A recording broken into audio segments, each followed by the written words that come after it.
হযরত আলী রাদিয়াল্লাহু ফজরের নামাজ পড়ে ঘরে আসলেন। ফাতিমা রাদিয়াল্লাহু কাঁদছেন।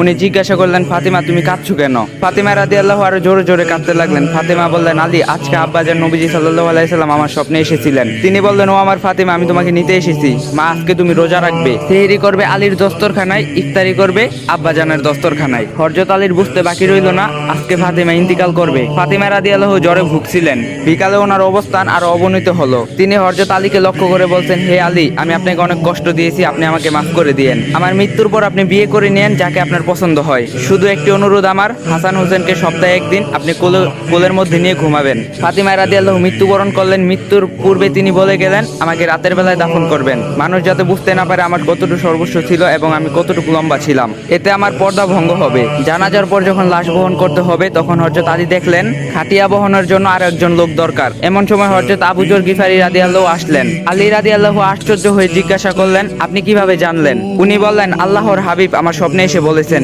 হে আবু যর, আমার ফাতিমার খাটিয়া বহনের জন্য লোক প্রয়োজন, তুমি যাও। ফাতিমা রাদিয়াল্লাহুকে কবরে রাখার সময় এক অদ্ভুত পরিস্থিতি হলো। আবু যর রাদিয়াল্লাহু কবরকে জিজ্ঞাসা করলেন, হে কবর, তুমি কি জানো তোমার মধ্যে কাকে রাখা হচ্ছে? জান্নাতের সকল মহিলাদের সর্দার। কবরের কোনো উত্তর নেই। হযরত আলী সহদ মিন্নি কবর এবার নির্ভাগ। উনি আরো বললেন, বিশ্বনবী সাল্লাল্লাহু আলাইহি সাল্লামের মেয়ের কবর নিশ্চুপ। আল্লাহর কবর জবান খুললেন। কবর বললেন, আমি অন্ধকার ঘর, আমি সাপ বিচ্ছুর ঘর, আমি বিশ্বনবীর মেয়েকে চিনি না, আমি আলীর সহদ ধর্মিনীকে চিনি না, আমি শুধু চিনি ঈমান আর আমল। হে মুসলমান, বিশ্বনবীর মেয়ের জন্য কবরের এই কথা?